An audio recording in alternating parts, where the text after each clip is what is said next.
Здравствуйте, коллеги. Good evening to everyone. This is me finally joining in. I'm really happy to see my colleagues and the guests of our event today. I'm also terribly sorry for for joining last minute.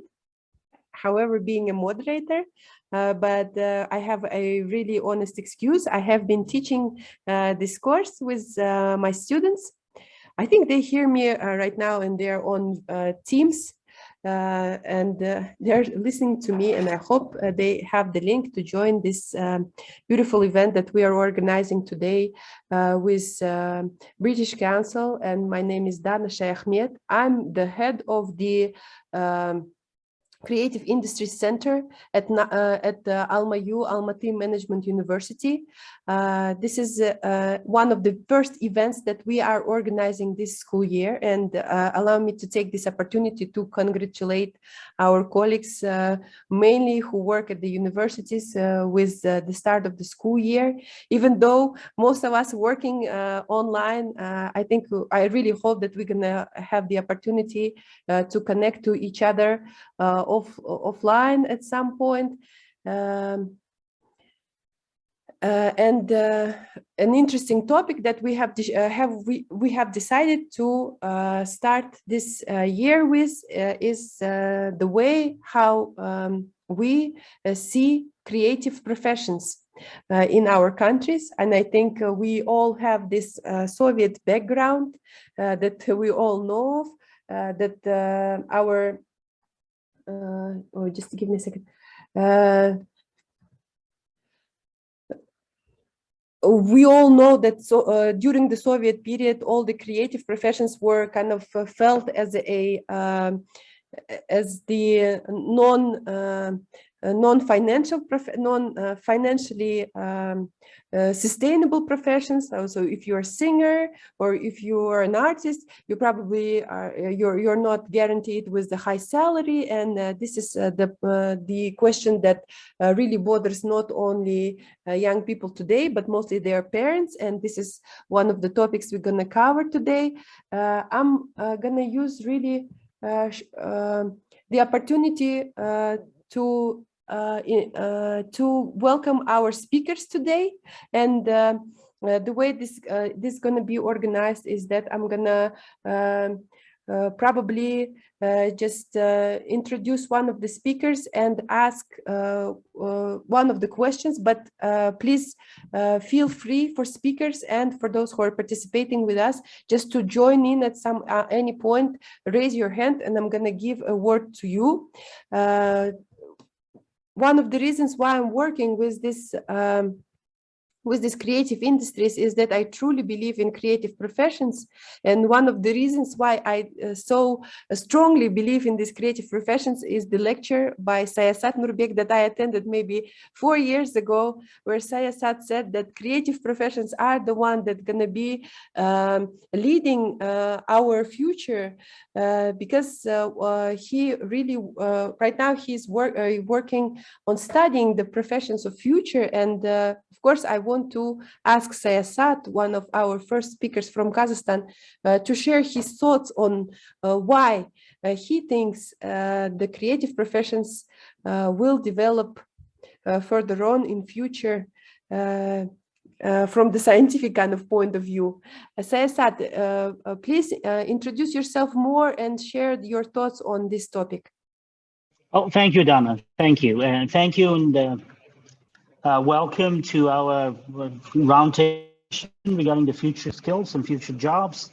My name is Sayasat Nurbek. I represent a national project called the Atlas of New Professions and Competencies and Skills. Let me really quickly overview our project. I'm also head of the company called BTS Education. We are one of the leading edtech companies in Kazakhstan, and hoping to take some of the projects and edtech products we're developing to the regional level as well. But let me quickly go through some slides to give you a more general understanding of what we're trying to do. If you You look at the changing landscape of labor market, you would see this is the issue that is becoming more and more important with every year, and you wouldn't find a single government in the international organization not having like a special research unit department or an index, the future of jobs, future of skill.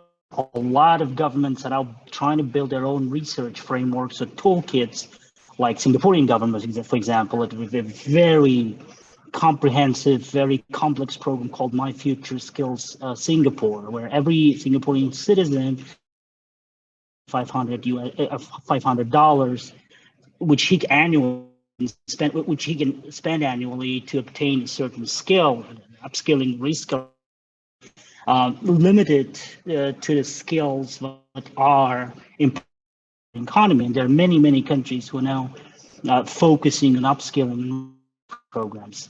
And there are basically three major trends that are pushing labor markets all throughout the world. One is demography. Pakistan is a good example of that. We had over 1 million babies born in the last 2 years, which is putting a lot of pressure on the market, which is a good example of that. Last year, 2020, we had almost 425,000 babies born, but only 37 new jobs created, 37,000 new jobs created. There's a huge disproportion. That's the second trend. Global economy, regional economies, national economies are not able to create jobs in traditional sectors of the economy in big numbers. It is becoming a true challenge for any national or regional economy to create new jobs. And the third and the biggest, the most powerful trend, the force pushing the labor market is technology.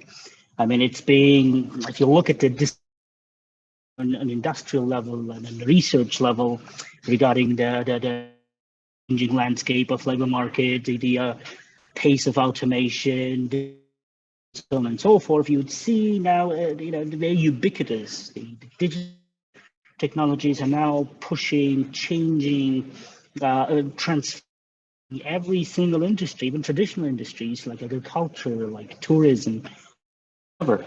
So basically, what we can see on labor market, there are two big trends. One, the jobs that existed are disappearing now. There's this retiring jobs phenomena, transforming, or there are whole new sets of new skills and competency frameworks that are appearing on labor market, which never existed before.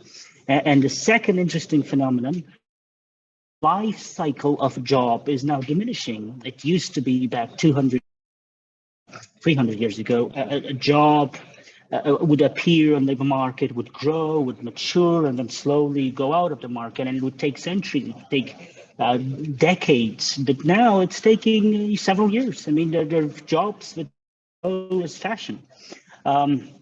So our research is an attempt to create on a national level simple, applied research frameworks that can be used by any government or regional government to understand which jobs will appear on your labor market, be it regional or national, in the next 5-10 years.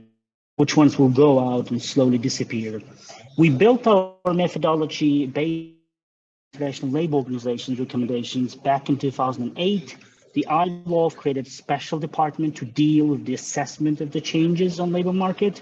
And back in 2010, the G20 summit in Toronto recommendations to come up with a strategy, a skilled workforce for strong, sustainable, and balanced growth. And based on this recommendation strategy, we've built a methodology, a toolkit called the Skills Technology Foresight. We've adopted it to regional level. We've incorporated several other methodologies like the David Autor. He's the famous researcher at MIT with Department of Economics, and he's focusing on labor economics. And there's this famous Autor's curve, which allows you to understand really quickly how these technology factors would transform. We did a very big pilot project in Kazakhstan Donskoy mining plant, which is one of the oldest mining plants in Kazakhstan. Russian Empire is 100 years old. That's 7,000 years.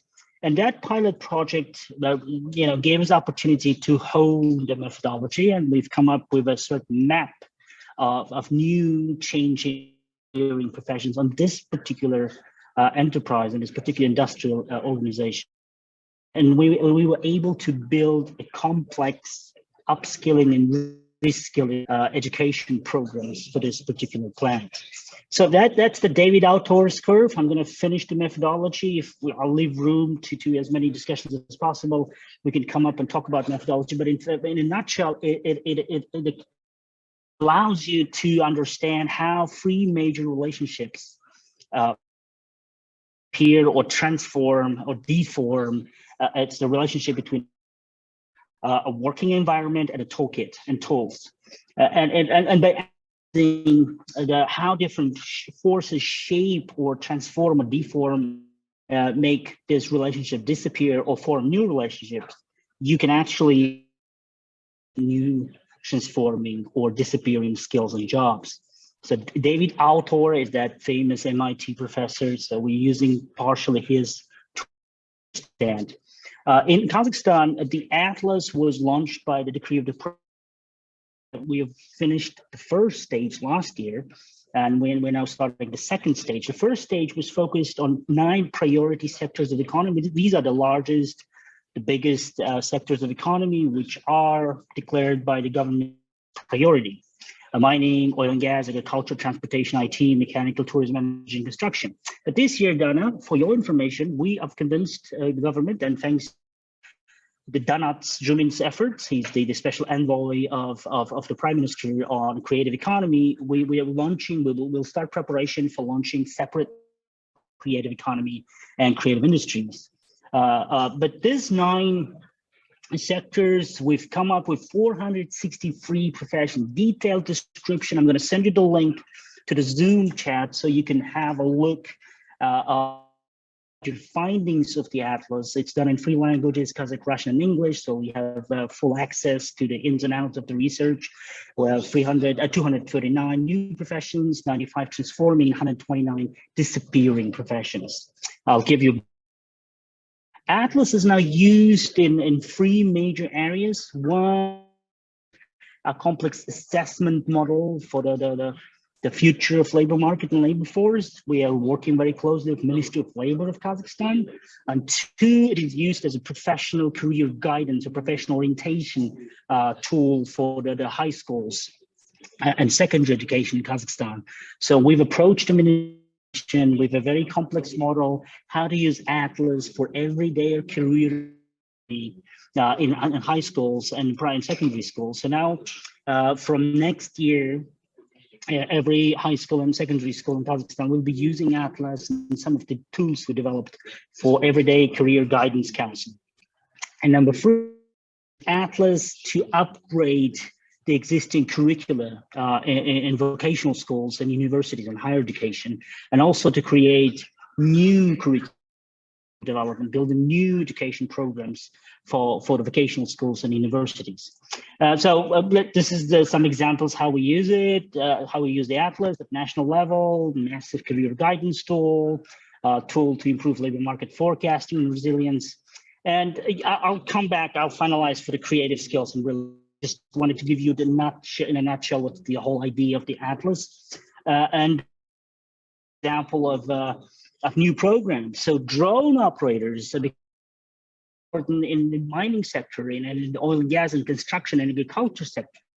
We've started this year. I mean, this is a very new program which started on 1st of September academic year in Hromtau Mining College. It's a vocational school in Hromtau, in this mono city in west of Kazakhstan, in October region.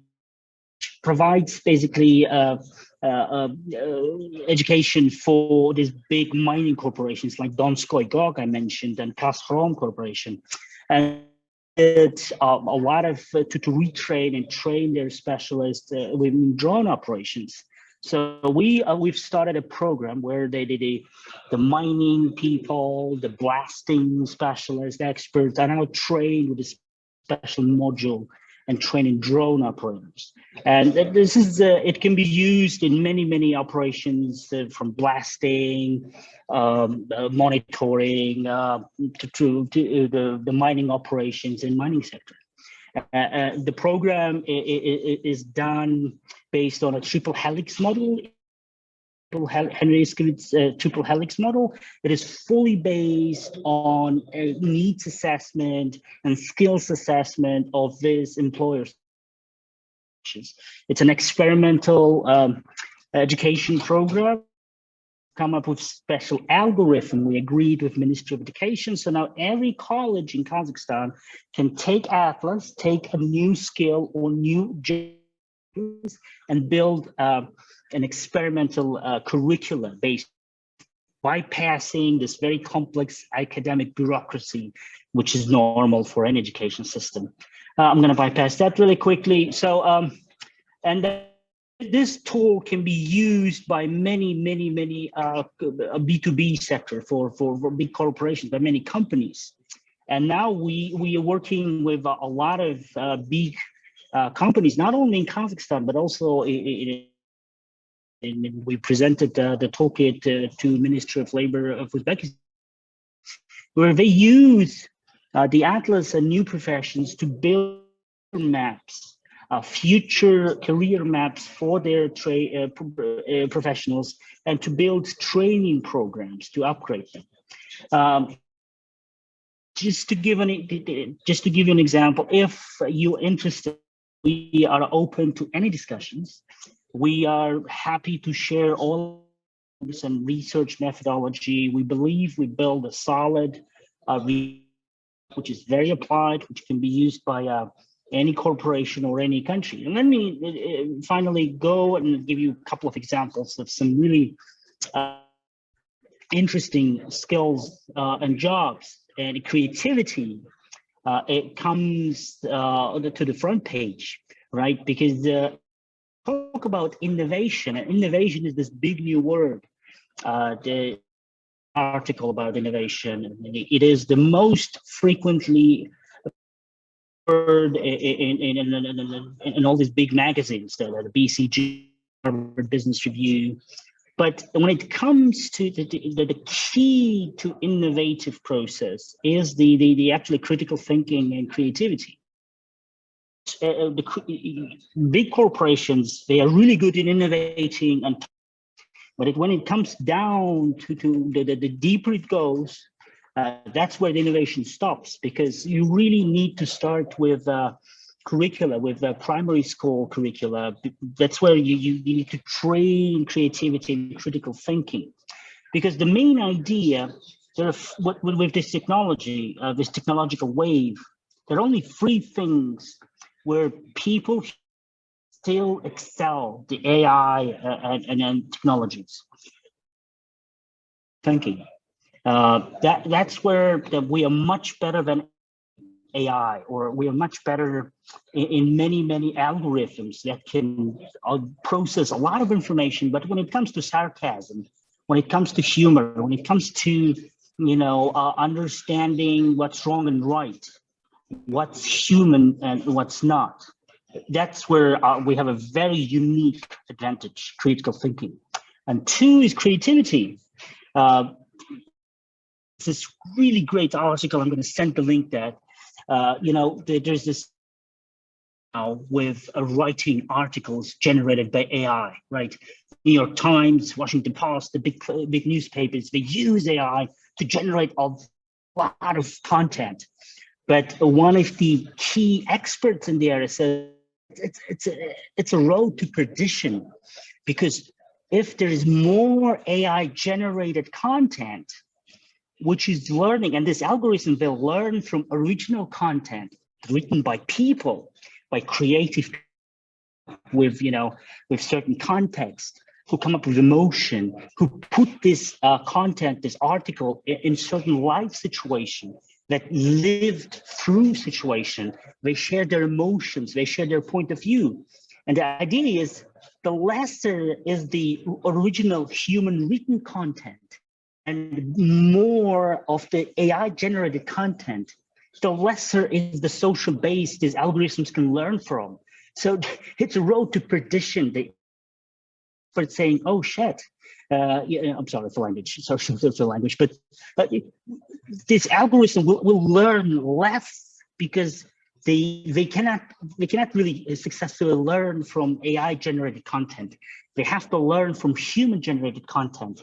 So that's where the creativity really kicks in. You cannot create something really human without being human. Not put it in a certain context. You cannot add emotion to it. You cannot add through experience to it. Like, oh, I was walking down the seashore the other day, and it's really remarkable moment in my life where I had my dad, who was alive back then. We were walking down, and he said, and this human touch, which you cannot really regenerate from the AI point of view. And third, and the last but not the least, is the emotional side. You cannot, emotions and emotional intelligence is the biggest gift of all, it might be, because it really gives you that human perspective. It really can put a color to any factual information, the fact that is happening, to any that is happening. It gives you, that you don't only observe the fact, or you don't observe the event, you add an emotion to it, and that emotion spread across your audiences, and it moves the audience, or it creates another emotion, a counter emotion, and that's how we perceive the information in reality. And these three things really that cannot yet, and thanks God, yet, it might remain not yet, remain yet, but differentiate the content that we create from AI technologies that are coming in. So what we try to do, I'll send you the link. I'm going to stop here, so I'm not taking too much time. Please look through it. We try full picture for many, many industries. What is changing? Why this industry is changing? What are the forces shaping that change? And it gives you very detailed maps of different professions that are yet to come, like for fabrication of spaces and territories. Yes, there's this big, huge industrial spoiled, demolished. Can we refurbish this territory, bring it back to human existence? Can we, and cities grow, right? And the Soviet cities especially, they used to have big factories, huge industrial zones, very cities. But as cities grow, there's this zones that are engulfed, and Dana knows really well. Almaty is a good example of that, where this big factory zone, industrial zone is engulfed, swallowed by the city. But can we refabricate back this? Can we zone? And it needs a lot of a human and emotional side, because to make this industrial, this alienated industrial zone human again, it really needs a lot of creativity, a lot of this critical thinking, emotional and creativity. This free competitive advantages only humans have to refabricate, and it gives you a very detailed map of which artistic creativity, environmental thinking. So these are, the elements of creative thinking and creative skills and creative industries in many, about 70% of these new jobs that we have very depicted and described in detail. Please use our website, and there's a lot of, you can also the atlases, they're also in 3 languages. Oops, sorry, I'm having a bit of an internet problem. Yeah, and you can download the atlases, and there'll be a lot of detailed information. So I'm taking out too much time. No, right? thanks a And, lot, Sayasat. right. This is really something that I think moved my head, I think 4 years or 5 years ago when we met. And I think as a working at the university, I think research and detailed research of professions is something that really needed to the society, to a person generally, but universities crucially need this in order to kind of decide on the perspective of their strategy. And we have here as our guest speaker a representative from a university, Razia Isaeva from Azerbaijan, and she is the director of development at Khazar University. And I would like to ask Razia, in the aspect of what Sayasat had represented, in the aspect of fast-moving market of professions and especially creative professions, how do you see the role of the universities, and how your university adjusts to do a change of the reality? How do you kind of manage this change? If you are here connected. Yes, I am connected, and I can see myself at least. Thank you. Thank you for the question, and thank you, Mr. Nurbek, for extensive presentation. That was very interesting and insightful to listen to you and to get to know what's happening in your country in terms of, creativity and innovation you bring into the educational system, and in general, that policy level changes. I think the point is here that in former Soviet, post-Soviet countries, there are lots of changes like this during this last 30 years. But if you look, especially in Azerbaijan, for example, if you look at the policy level or, for example, at the infrastructural level, there are lots of changes. And in terms of innovation, technology transfer, we kind of starting to build the ecosystem. But many things, I would say, is fragmented. And when we talk about ecosystem of, in this case of creative industry, we mean lots of collaboration, horizontal and vertical collaborations, especially those collaborations should come down, as I mentioned, to the education system and should be embedded into the curriculum of high school or elementary school. And when, for example, in Soviet times, we had certain boundaries at schools. We've been taught what we have to think and what we should know. And then later in 10 years, all of a sudden we've been asked to become a creative person. I mean, you cannot build creativity on those things when you are building boundaries or a frame. And then in 10 years, you've been asked to become creative writer or creative person or to create a knowledge. This doesn't work this way.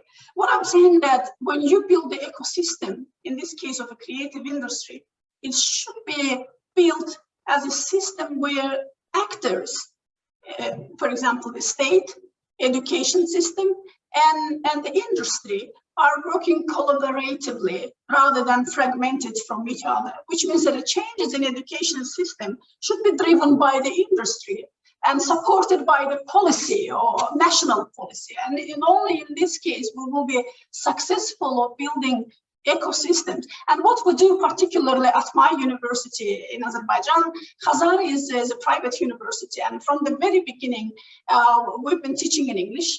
And we've been partnering with, dozens of hundreds of universities around the world. And creativity, innovation, and entrepreneurship as a subject was there at the curriculum of Khazar University for different studies, not only for economics and management.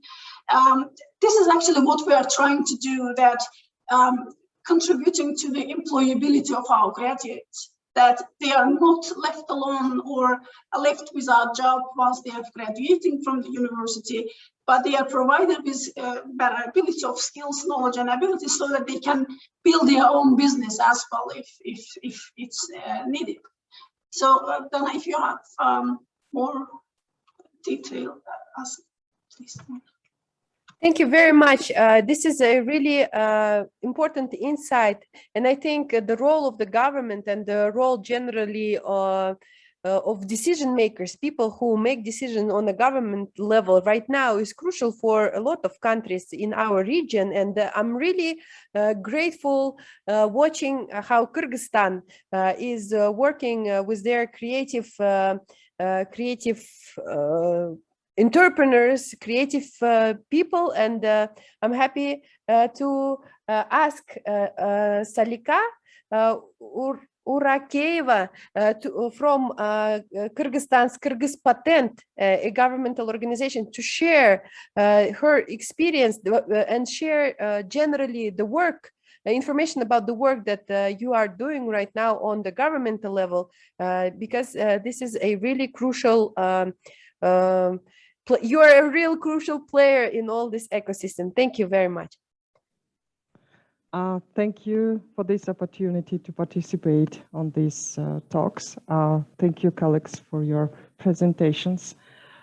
I'm trying to express the point of view of Kyrgyz Patents, State Agency of Intellectual Property and Innovation under the government of Kyrgyz Republic.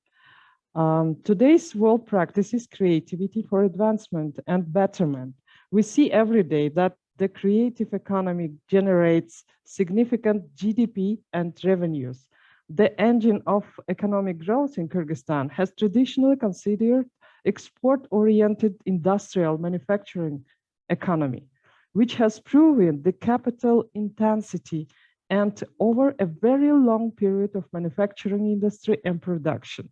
Under the changing economic scenario, the strategic goals for our economic development is to transition quickly to fast-growing and less capital-intensive and innovative solutions.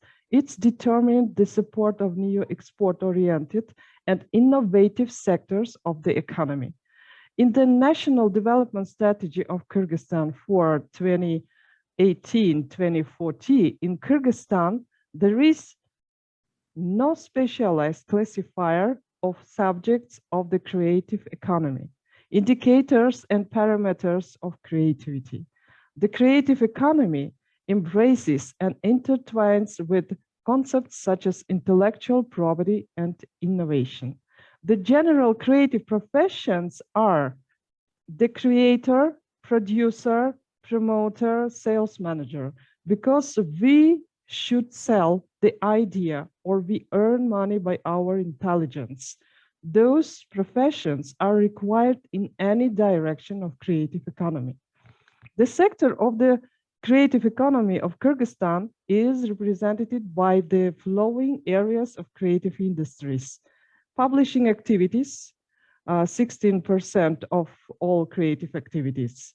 ICT industry, 12%. Music, low than 5%, photo low than 5%, communications 9%, architecture 15%, advertising 20%, design and fashion 5%, art 15%, cinema 9%, science and research and handicraft low than 5%.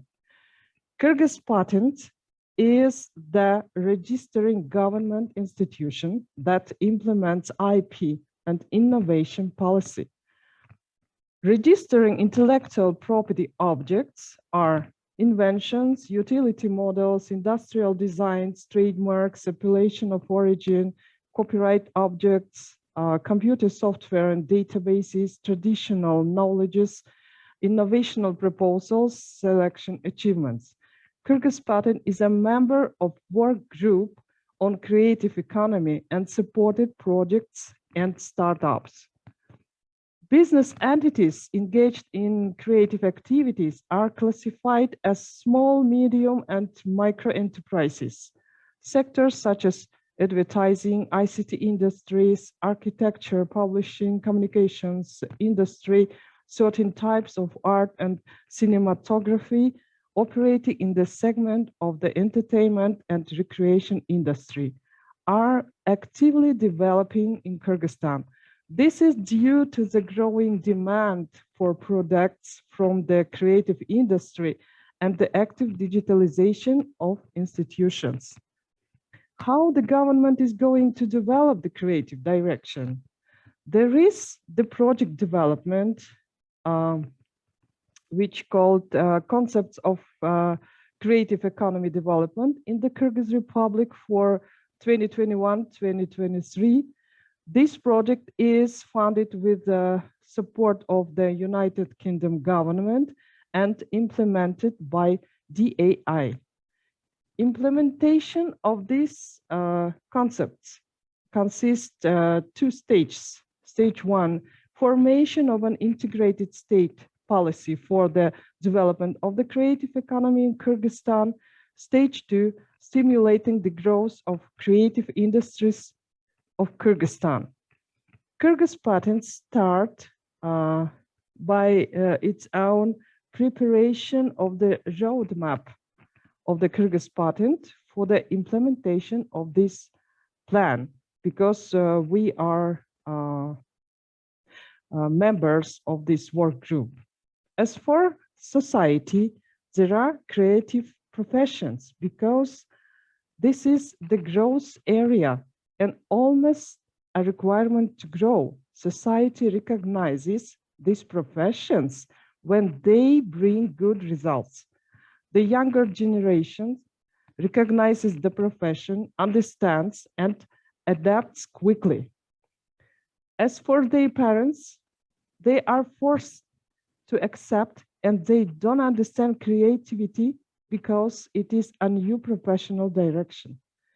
Creative professions involve intellectual work in science and art, where innovators bring ideas to life to improve the quality of life by finding effective solutions to problems. Thank you. Thank you very much, Salika. We're really happy to hear that you have already approved the concept for development of creative economy, and creative professions is part of it. Kazakhstan is on the level of developing this similar concept in Kazakhstan right now, and I hope with this year the concept will develop, and other educational institutions will catch on this topic and develop it more together with governmental organizations. And of course, the main actors of this concept will be the creators, interpreters themselves. And one of our speaker guests is actually the one who works in the field, who does all the creative job. His name is Saidan Zim Fazilov from Uzbekistan. He's a creative director, producer, photographer, and international lecturer from Tashkent. If you're here, Said, yes, please share your thoughts on the whole thing that is going on, the interest from the government, the interest from the universities, and how you, as a the real creator, what you can recommend to these institutions, how to work and how to develop your experience in this sector, please. Thank you, Dana, for a warm greetings. Hello, everyone. I'm Said from Tashkent, and I'm happy to be part of this Creative Talks today. It's a pleasure to see everyone from post-Soviet countries and Britain as well. And it's a good time actually to discuss how we all can work and share our experience in the creative fields. I would like to thank Mr. Sayad Nurbek for the statistics. It's a seldom situation to see how countries are actually doing statistics in the field and tracking what is happening out there. And I'm very much was inspired by the talks by Razia from Azerbaijan, saying that we have to move forward. We have to rethink educational system. We have to understand how the things have to be built on, right? To start with, I can say that Uzbekistan, if you know, Uzbekistan in the Central Asia is the most populous country, right? So we have the highest birth rates And currently we're having 34.5 million people living in Uzbekistan, which is a huge number for the post-Soviet countries. And our index of growth is like 1% annually, growing 1% annually. And interestingly, 34% of our population are younger than 14. That means that we are very young country, and this is it gives a base for the things. It gives a base to rethink how the country, the young country, may bend its strategy to develop a new ecosystem. They may bend it, right? And currently, as a person who actually living and working in Uzbekistan, I see how government is trying to experiment with the local industry. We are currently on an active stage of experimenting. I would call it not a plan, prediction, and execution process in Uzbekistan. We are more act, do, and diversify strategy. It means, so the government is pushing today every single sector to do things more, to implement creative strategies. Government is very much interested to create electronic ecosystem, right? So even before the COVID-19 pandemics, Uzbekistan was moving towards IT industry. We have, for example, I myself, I cannot even handle to track all the programs that are running around me now, because it's not just the one unified program that is aimed to develop some sector and aims to develop some ecosystem. Rather than government is giving voice to all the entrepreneurs in the country to do their own impact to their sector. And it's sort of a game for survival, you know, when you have to just experiment, when you have to show your entrepreneurship skills and act, right? So one of the interesting programs that we are running currently in Uzbekistan called 1 Million Coders program. This is run by the Ministry of Innovation. It's a very interesting concept by itself. It's just an experiment, you know, it's a huge experiment that Uzbekistan undertaking with our population, because we have this capacity, we have these resources, we have a lot of kids that have to find out a workplace tomorrow, right? So the 1 Million Coders program offers a free learning opportunities for kids from 13 years and elder, and it gives 120 hours of distance training on programming. So it means that we are just training everyone, and we assume that there could be a possibility that someone of this population would give some results tomorrow, right? Another projects, for example, I'm working at the Management Development Institute of Singapore in Tashkent. It was one of the first international universities in Uzbekistan that is run by UK and by Singapore. So we are actually promoting British faculties here in Uzbekistan with the help of our Singaporean partners. And for example, we are now working on the fashion laboratory that is sort of an incubator. And many schools in Uzbekistan now practicing building the incubators and startup platforms inside of the universities. That is a huge ground base for this youth, right? So we are talking about this 34% of youth that are the massive representative of Uzbekistan, right? And it gives the possibilities for them to experiment in-house, I mean, in their universities, and then go outside and try to do this in an open market. When the TikTok emerged in our market, it was a huge boom of the TikTokers, Viners, and bloggers in the country,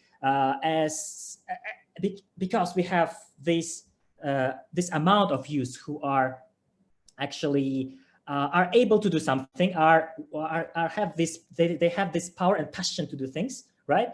So it makes an interesting basis to grow a natural competition. You know, this is organic. So we are in our case, a government should not push it as they do now, right? Because of the amount of population in the country, it's sometimes even easier just to let people do their things because competition itself is very high. So there are many people, and they are all trying to create a business. They all want to find out creative entrepreneurship projects.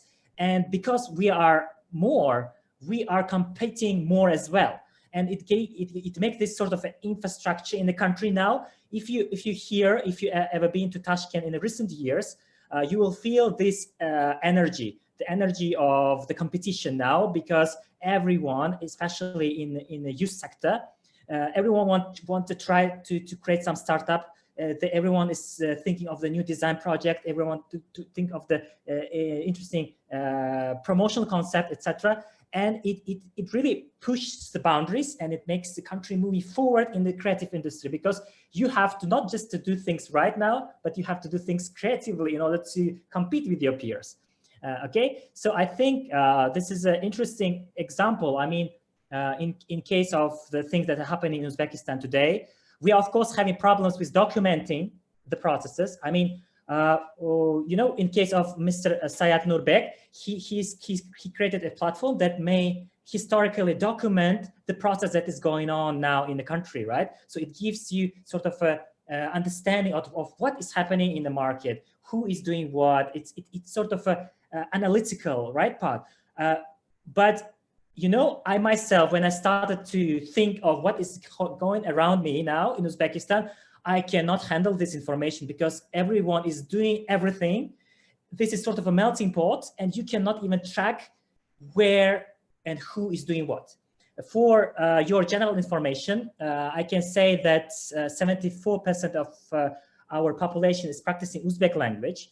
We are having sort of a decline in the Russian because we moved from the Cyrillic alphabet to the Latinic one.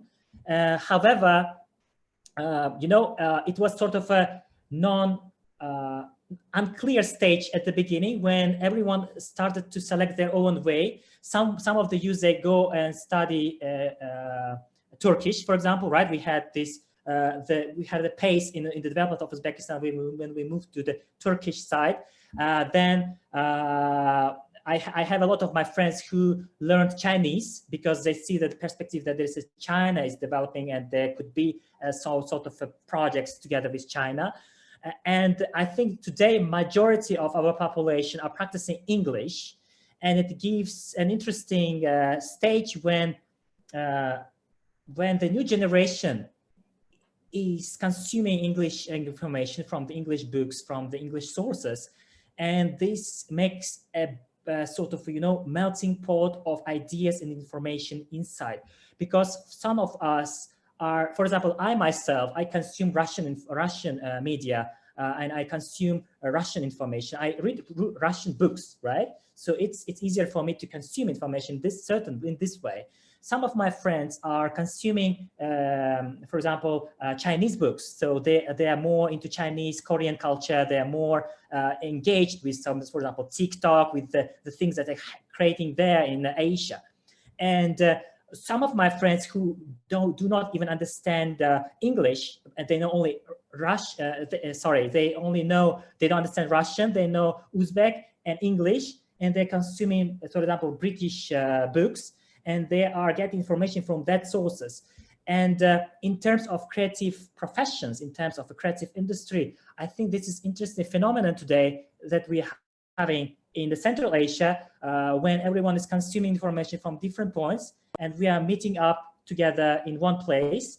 And it makes sort of a collaborative approach when professionals are having completely different worldviews. You know, they are completely different. We have a lot of businessmen who are working in Dubai, and they are, for example, coming with Arabian approach. And just to summarize generally, I mean, I tried to answer all the questions that were raised in terms of these talks today. I can say that Uzbekistan now, just as a general information, I can say that Uzbekistan today now is on experimental stage. As a creator in the country, I don't feel any pressure or boundaries. And this is an interesting stage because we are sort of open up and we are not limiting ourselves. However, it's impossible to track what is going on around us. because everyone is trying to do everything.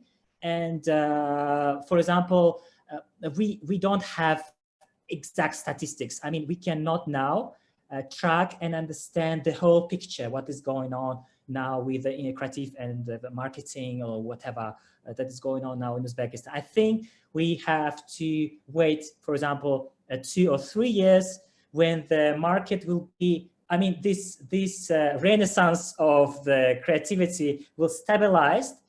Some of the startup projects will die out, some of them will survive. So it's sort of a natural competition inside. And I think this is a very interesting strategy and very interesting time to try your, how to say, abilities and ambitions in the Uzbek market. Thank you.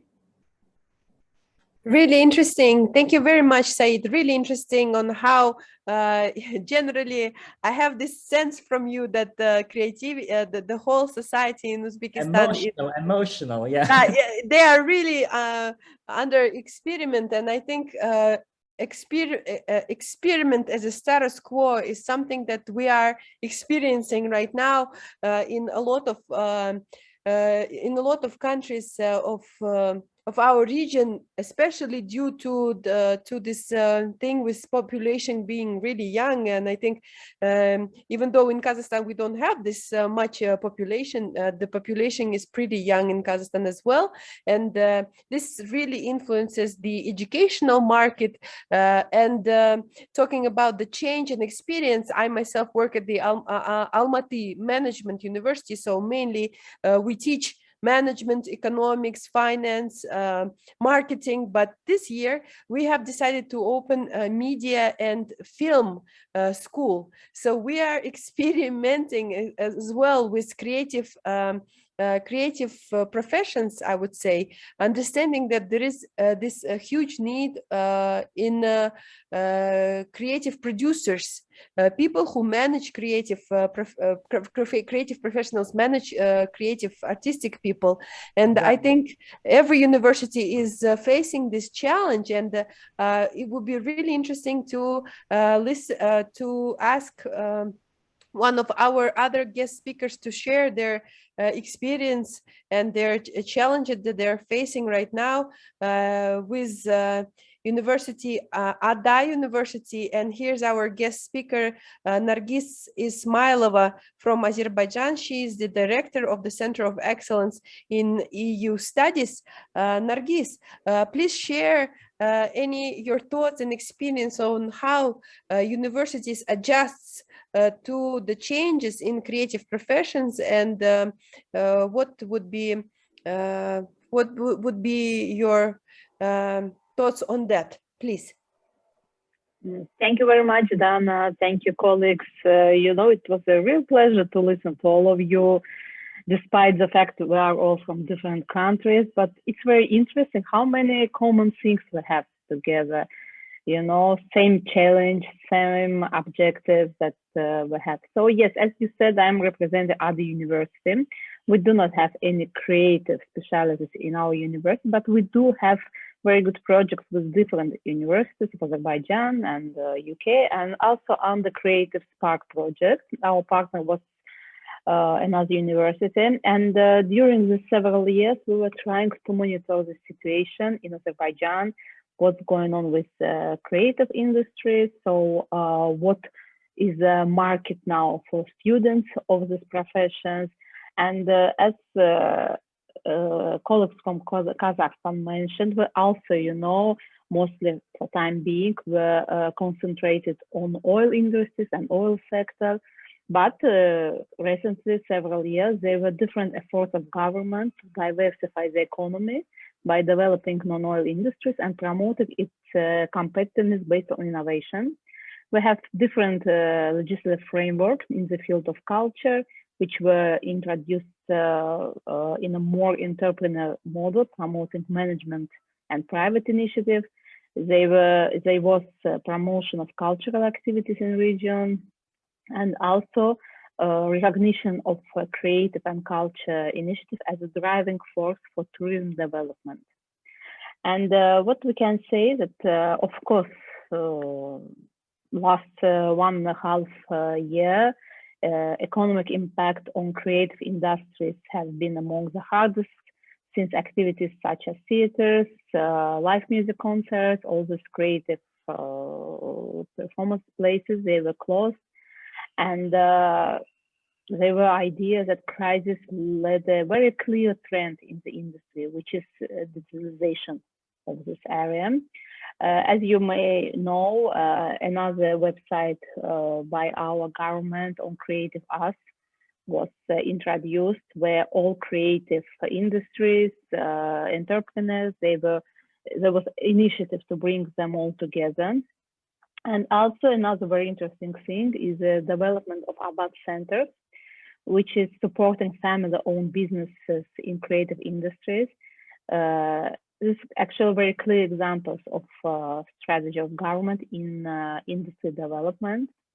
And when we speak about importance of creative professions in universities, what we can say?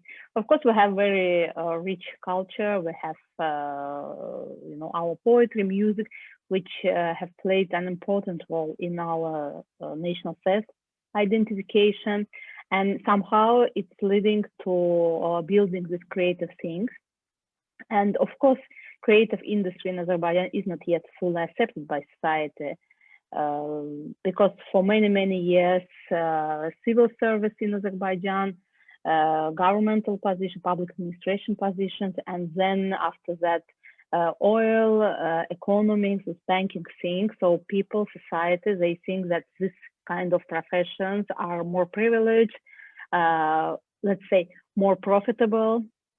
And the younger generation, especially their parents, I think that some of my colleagues from other countries, they mentioned this already, they are not so, let's say, they're not preferring creative professions for their children. But for some years, for different years, like very recently, we see that there is a boost in development and increase in number of new galleries, art studios opening across the country, and people, they started to work in that.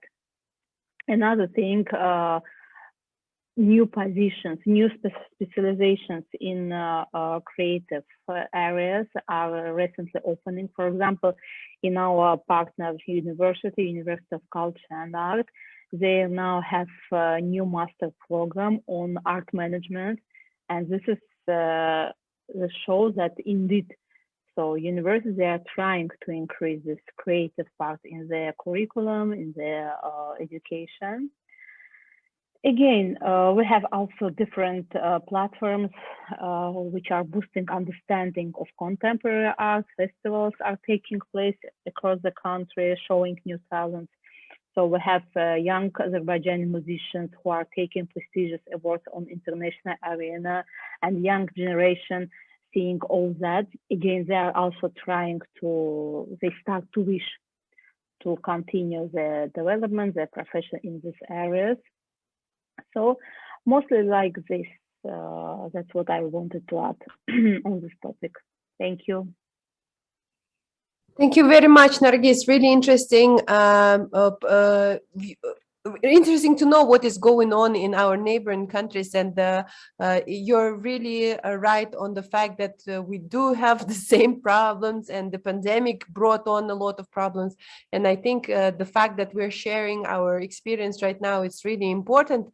What I'm planning to do right now is I'm going to open the floor for questions from our guests. I'm really happy that this event is attended by so many guests, and if you do have a question, please raise your hand and speak it out loud, or I can read on the questions that are here in our chat box.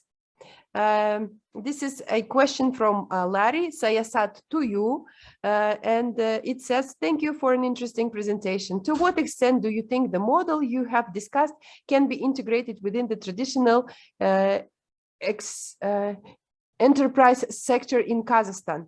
I'm asking this question because research has Has it that certain Western models are not workable in foreign contexts, especially in countries with diverse culture and enterprise? Interesting to hear you mentioned Aqtobe, a city Aqtobe, as we have a partner in there. We also have a couple of students whose previous big idea ideas entry big idea challenge is a competition within a creative Spark project focused on the use of drones in monitoring the quality of the air. So I agree with this aspect of your presentation that talks about new types of businesses in the next couple of years. Good to hear you talk about artificial intelligence as well, but then how can local enterprises like that of Said in Uzbekistan involve in photographic creativity use of AI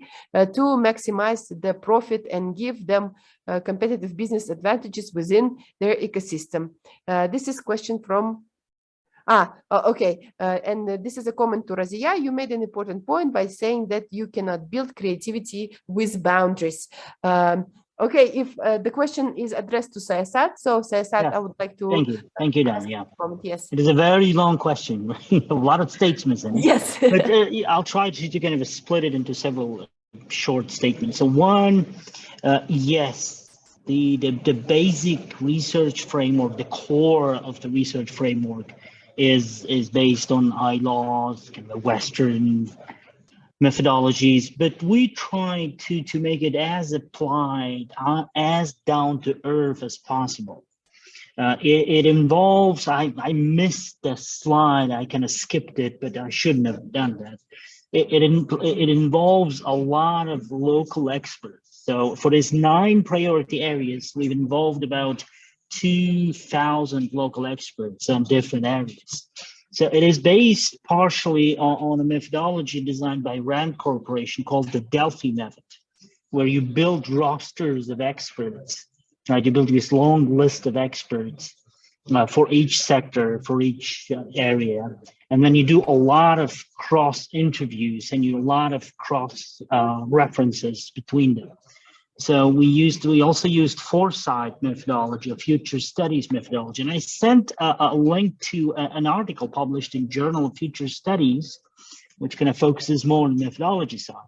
So it's really not a theoretical research. It's not something that a few people gathered in a room, they think about future skills, or we think about future jobs. No. It is a very localized, very applied research that you do in plants. You talk to all the industrial unions, you talk to the industrial associations, you talk to industry leaders, you have in-depth interviews with all the key experts in that area. Then you have groups of 20, 30 experts in certain areas, and you build 2 3-day foresight sessions with them. Then you do hundreds of interviews, and then you kind of combine everything, and it kind of reflects where the industry is moving to, where the industry is investing money, where the industry is equipping and re-equipping its technologies, modernizing its industrial bases. So it's very applied in that sense.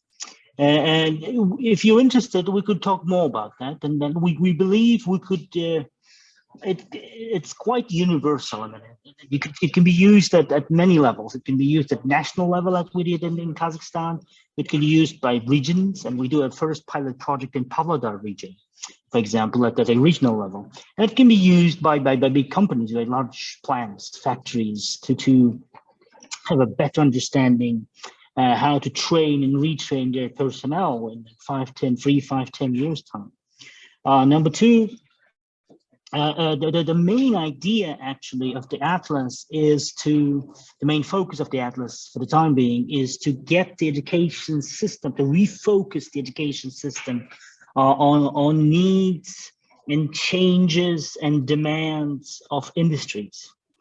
We are now, all our resources are focused on bringing the education on board, because what happens, the trick with these new skills and new jobs is that if you need these new kinds of specialists, If you need them today, you had to start training them 4 years ago, 5 years ago, and you needed to discuss and start the curriculum development 7 years ago at least. So the education is always lagging behind, it's dragging behind, it's always late. So we're talking, and remember the Wayne Gretzky, the famous hockey player, he said, well, you're the greatest hockey player of all time. What's your secret? He says, well, all of the players tend to run to where the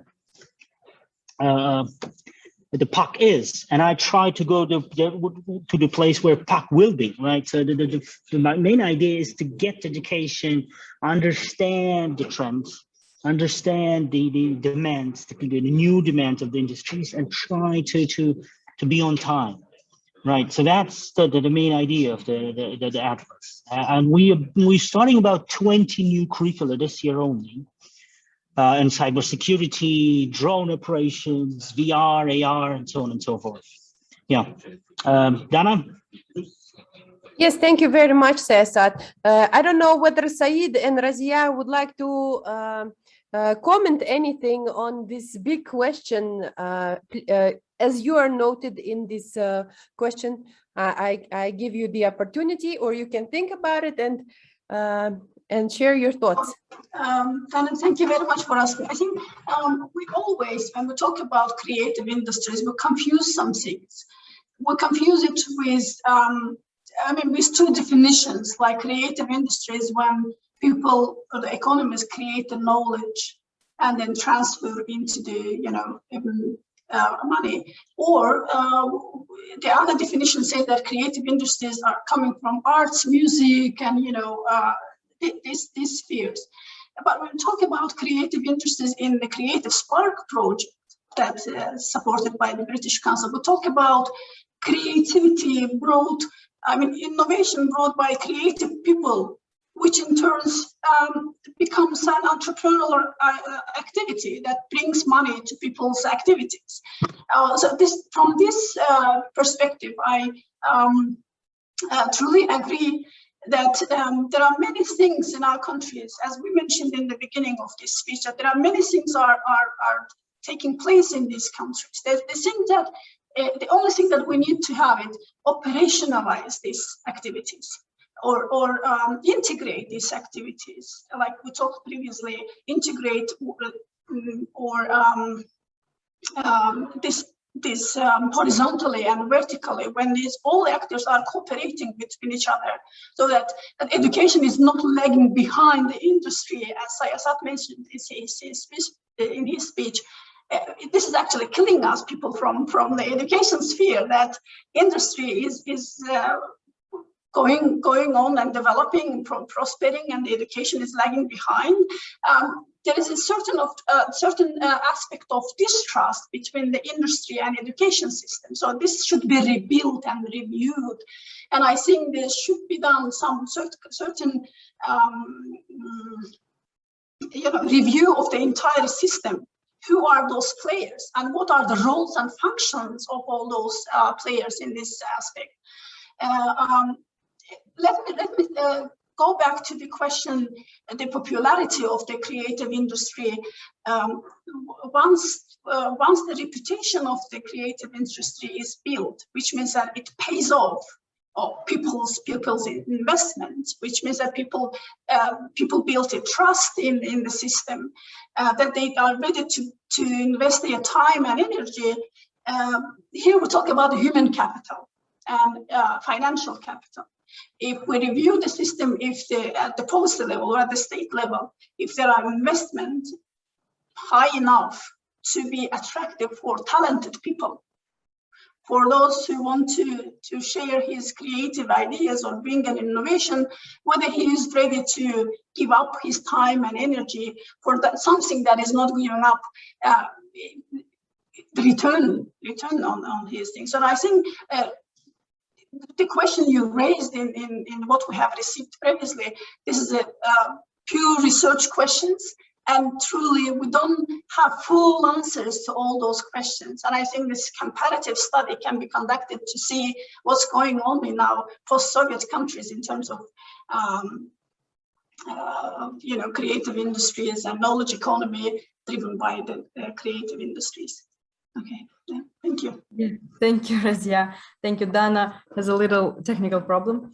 Thank you for sharing your opinion on this. And Said, if you have anything to add to this, you're also welcome. Yeah, I agree with the fact that everyone is confusing sometimes. The fact that the creativity may find it's like nature in the process designing, right? The way how you think, the way how you design your business processes, etc., and like artistic side as well there somewhere. However, I think that today we are actually integrated. I see a lot of places where the process designing is integrated with the like physical designing and I don't know, the creativity, right? It's interesting to see how, for example, in open market, people are trying to coming back to the question and the question asked about the artificial intelligence. Artificial intelligence is now in our feeds, right? In Instagram, in TikTok, everywhere. All the recommendations are based on the artificial intelligence, and actually.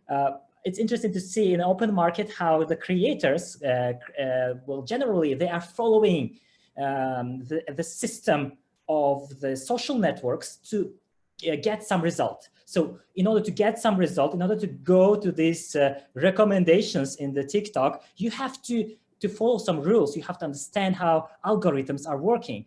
And this is interesting. In my personal opinion, when a kid is doing TikTok, the kid is learning how to interact with systems. It's sort of again, you know, it's a mental process when you are thinking, how to say, forward with your actions. So you understand that if you do this, so there is a possibility that it will go in this certain way. And I think this is a learning that have to go simultaneously with the traditional learning. It should be it's a sort of it's a constant, right? We shouldn't go against this.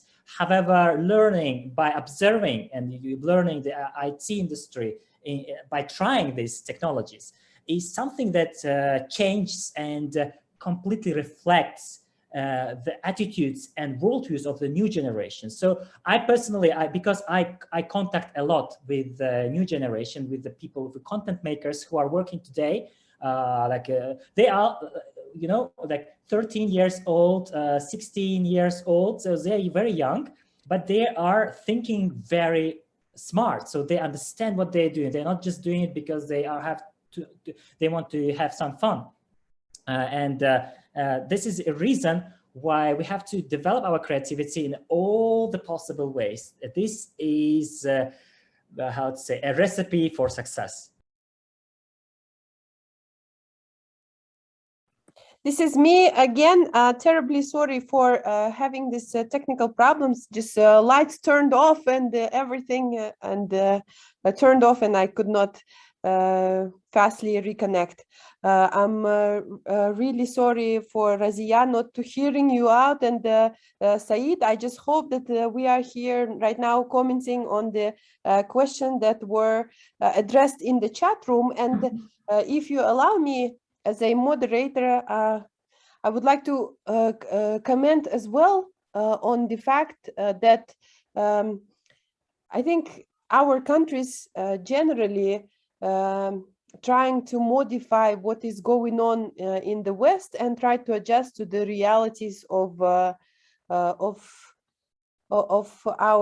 our communities, our countries, and to the question that had been addressed in the chat box.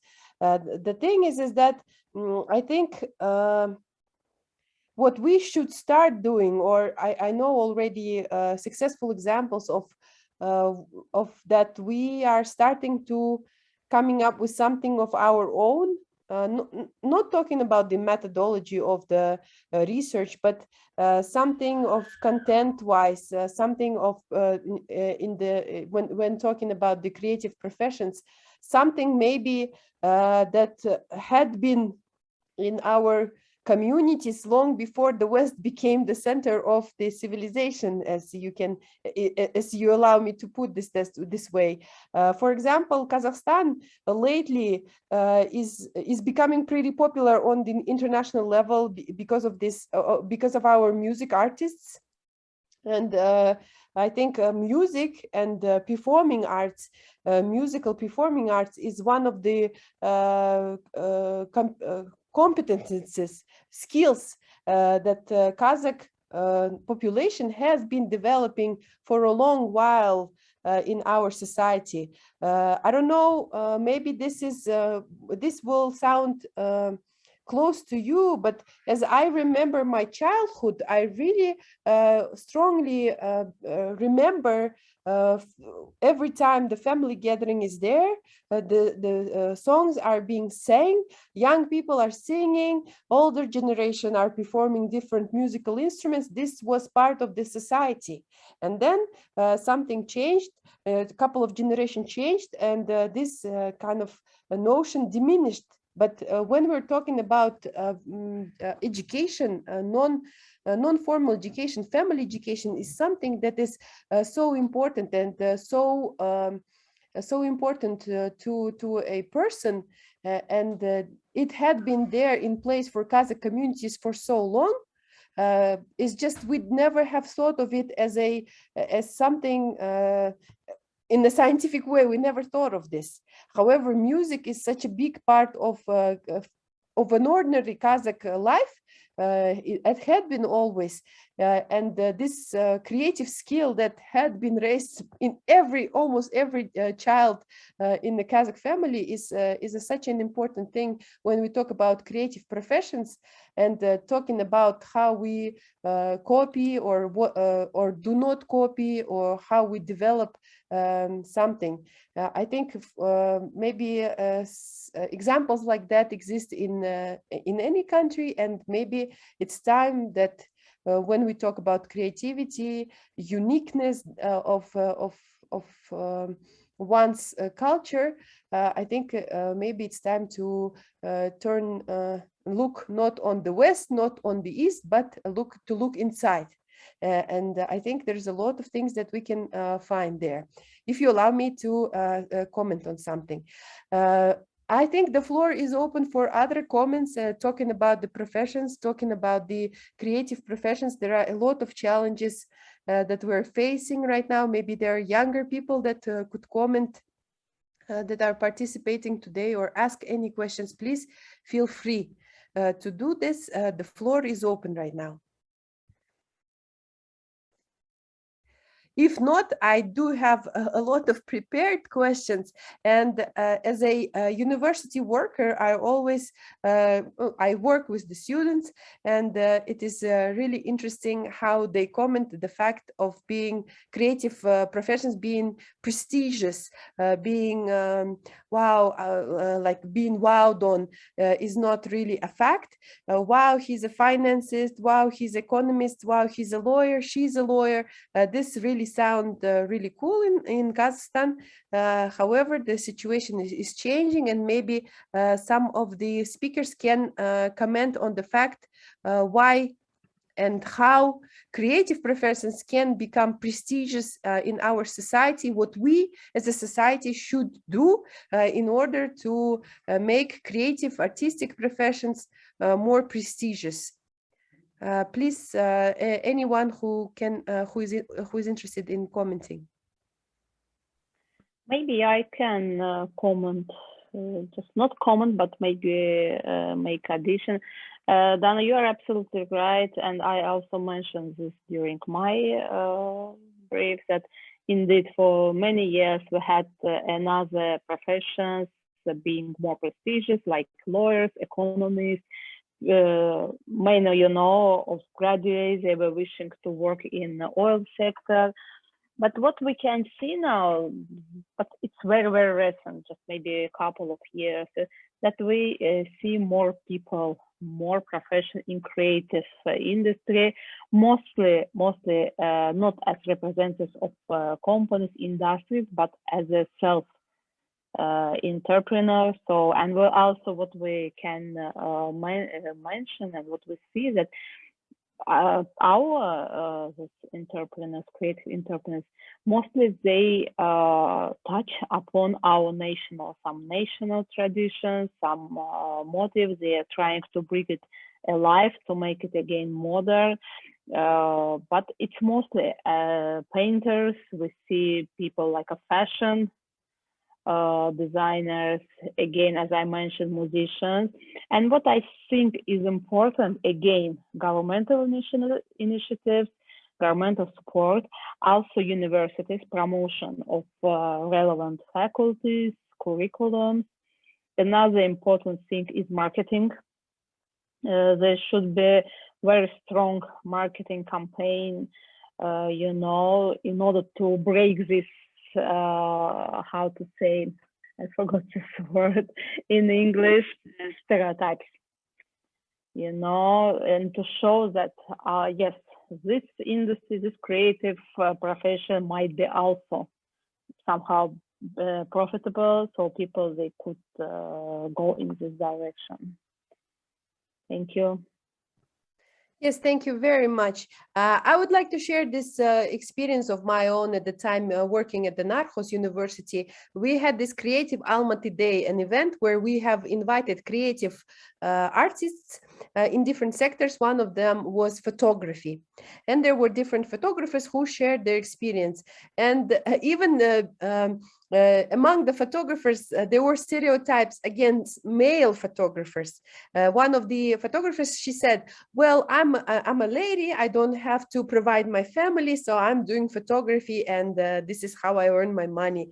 However, there was a male photographer sitting there, and he said, well, I'm a photographer, professional photographer with 4 children, and I'm happy to provide for them because I love my job, and I really do it the best I can, and I am able to provide for my family and for my kids.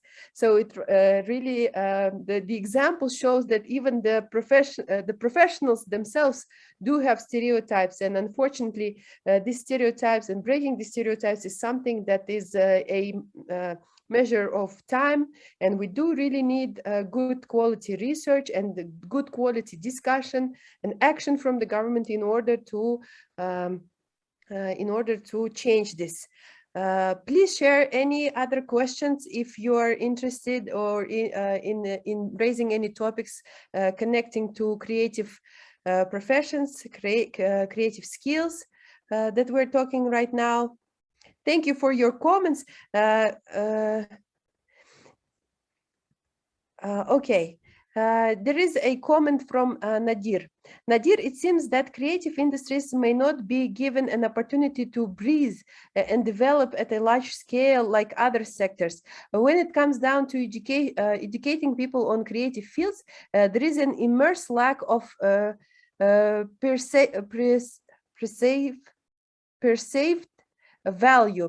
My question to the speakers would be, what can we possibly implement to create this perceived value to these fields that would be similar to traditional fields? This is a really interesting question, Nadir. Thank you very much. Any of the speakers interested in answering this or giving your opinion on this?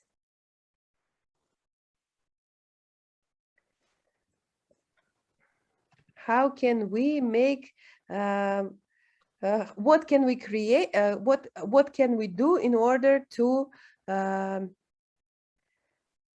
perceived value, to kind of create or develop perceived value of this of these fields, creative industries fields?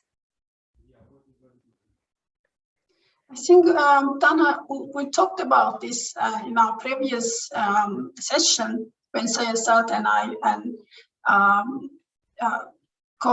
other colleague mentioned about the prestige of the profession and the perceived value for this people from creative industries will be easy to create when you pay good enough money. It's, I mean, we talk about upscaling human capital in all these countries, because what's going on at the moment that the other industries like oil and gas, is not a competitor to creative industries, which means that they pay higher salaries, higher return on the people's investments, and people tend to go to oil and gas sector because it pays well. Once, if the question is raised as such, then you have to invest in talents, invest in human capital, and invest in the professions as it's related to the payment. I would like to compare it to the Finnish education system, for example, when they've been making their reforms 20 years ago. One of the actions they have done is that they've raised the prestige of the field, education teachers field, by raising the salaries they are paying to the teachers. So everyone is now wants to become a teacher because it's paid well, and it's not only that. And professional development of all those people is also very important. As you provide the opportunity for them to develop themselves professionally, and they provide these opportunities and also pay. So this is how you can change the perception of people for this profession. Yes, this is so true. Thank you very much for this comment. Any other comments on this question? Hey, hello. Can I add? Talking about the payments, obviously, yeah, but we should understand that market is competitive, and that obviously, yes, oil and gas gives more money, they pay salary, but the business itself makes that money. So if art will be able to make people interested in, then obviously the people who works in the art industry will make money. If they can't make them interested, obviously who will buy their work, right? So government here have now no power really to affect the market. What government can actually do is just to create maybe a platform or maybe some sorts of education. So for creative industry. So for example, yeah, during the pandemic, for example, Instagram become a very popular. Netflix become very popular. Those businesses start making money, and whoever were involved in those businesses start making money, and they themselves start advertising that platforms. And now we can see that every youngsters, 15, 16 years old, trying to do TikToks, Instagram, and wherever, in every corner. So it's not really about how government can help. It's actually all about how can we make people interested in, not we actually, but the people who is in creative, make people interested in their work and make them buy. So it's more about probably marketing and education. We can provide that knowledge, right? To make it commercialize their work. That's probably biggest problem in the creative industry. So that's kind of thing. Thank you very much, Aloha. Such a important insight that you're bringing. I think this really comes again back to our history, that we are expecting government. We are so used to expecting government solve all our questions and all our problems. And here, just trusting the market, allow the market lead the way and bring the opportunity for creative professionals. If you allow me, I would like to add my comment also on this. As you probably know, creative industries and creative entrepreneurs are oftenly working as a shadow economy, so not really showing their real income and not showing the real level of salaries, especially in Kazakhstan. And I think this is true to our neighbors as well, because if you are organizing, for example, a big celebration, family celebration, and you just invite a artistic team to perform, you are probably gonna be paying them in an envelope, giving them money, and not paying officially by payment. And this is so true. And maybe some of our creative professions do really earn a respectable number of amount of money, but we don't really see this in statistics as we see, for example, in oil and gas fields. So bringing, I don't know what should we do in order to change the situation, but this is true, and some creative professions really pay up well. Dear colleagues, we have been talking together for 1.5 hours. We have additionally planned another half an hour. However, if there are thank you so much. Thank you, Nadir, for your question. Really interesting responses that we got.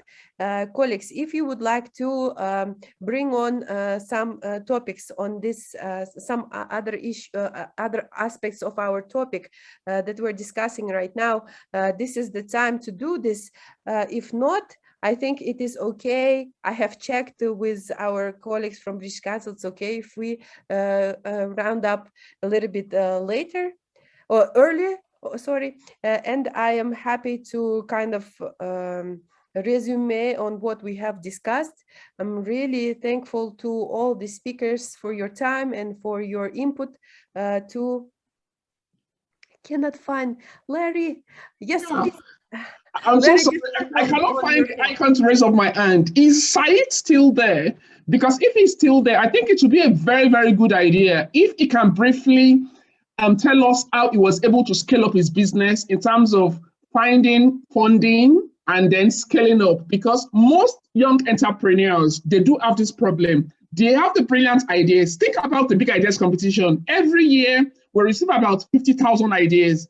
But then it's only probably 1 or 2 or 10 of them that becomes a real business. But if, we can encourage students to scale up their business, look for funding, maybe through mommy and daddy's bank, right? And, looking for funds through different means. So how did he raise business capital for his business? And how was he able to scale up his business? Is he still online? Thank you very much, Larry. Thank you for speaking up. And I'm happy to give word to Said if he's here and can answer this question. Dana, I think he had some technical problems and he just he was he's not here right now. Maybe he will join later, but maybe somebody else can address Larry's question. So the question is mainly on how to kind of scale, what is the next steps for creative entrepreneurs in our countries to kind of take a next step to scale up their business. There are good ideas up there in the air. However, scaling up is a challenge. What could you comment on this? And find funding. This is a really big question as well. I can comment on what is going on in Kazakhstan right now, because a couple of years ago we have, with a team of British researchers, we have carried out a mapping of creative industries, and additionally we tried to figure out what governmental funding or any commercial funding is there for creative entrepreneurs. And unfortunately, we found out that government mostly does not identify creative sector as one of the priorities. So I think the changes that are going on right now in Kazakhstan, Kyrgyzstan, and Uzbekistan by signifying by specifying what are the creative industries are, This is the first step for developing funding opportunities, because if you are not listed in this list of priorities, for example, of potential sectors that should be supported by government, you cannot get the support. And I think this is the first step that our governments are taking right now, and I hope this will help them to kind of to scale up, because the commercial funding, a regular funding in a kind of world understanding of getting a for example, getting a loan in the bank is something that the creative entrepreneurs, generally entrepreneurs in Kazakhstan, are really afraid of, because, as mentioned by someone, mostly creative entrepreneurs are micro, small, or medium businesses. So they are not actually oftenly eligible. So there are not enough financial instruments to provide funding that can a regular creative entrepreneur look alone. They cannot just take it because they are not eligible for this big loans. Unfortunately, the financial system in Kazakhstan is still developing, and I think this is true to a lot of other countries. This would be my comment. May I add here? Yes, yes. Basically, generally for entrepreneurs, funding is like a crucial question. Yeah. So if we if we will not divide the creative industry as an industry, but just small and medium businesses, what they can do, at least in Kazakhstan, there are lots of fundings and subsidies for the small and medium businesses, but it's a general. However, because it's a general, the competition obviously is high. In order to get through that competition, the creative entrepreneur should be a little bit business educated. Should have some business education, should have some common sense really about the incomes and expenses and how to calculate. And I'm working with the creative people right now, and I find that when you start asking them questions, so what do you think, how you're going to earn money, the question is earning money become, for some of them, for example, artists, for example, like painters and designers, for them, it's a kind of difficult question, I guess. They feel uncomfortable with that. But some creative industry participants, yeah, they are very educated because they start earning money. As I said, Instagram, TikTok, singers, they're earning money and they know how to do it. Yeah.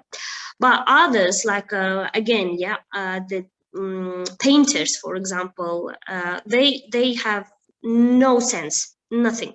So it's probably not really a kind of and it's probably, that is a question they have to kind of understand, that the question of money is a crucial in their business. So maybe that's what they need to understand. And when they get that, they can present their projects with everybody else and actually get some funding. But yes, I agree that our generally government, yeah, does not divide creative industry as such and important at the moment. Maybe because they have other different problems, more crucial, I guess, you know. That's kind of.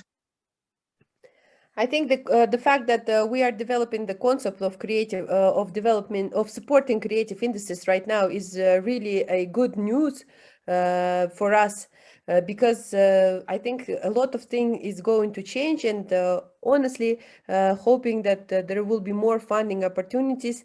One is that something is has been noted by Larry is crowdfunding and family supports. I think this is true to Kazakhstan in a smaller level. If someone could comment from other countries, that would be really interesting. I think family support is something that really our businesses survive on, especially during the pandemic, because family connections are really strong. Family businesses are really strong as well. And this is, I think, one of the only real financial instruments that exists right now in Kazakhstan.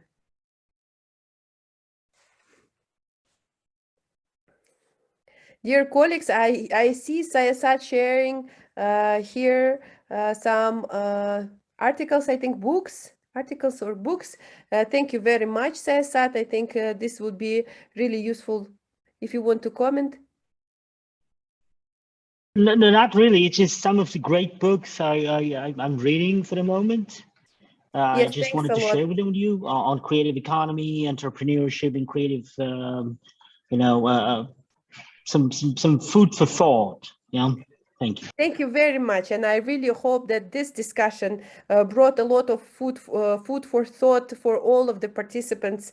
And if you allow me, I would like to bring a small resume that I have had doing some notes during your talks. And I think if we are talking about creative professions today, we should understand that markets, the market, the job market, the working market really give birth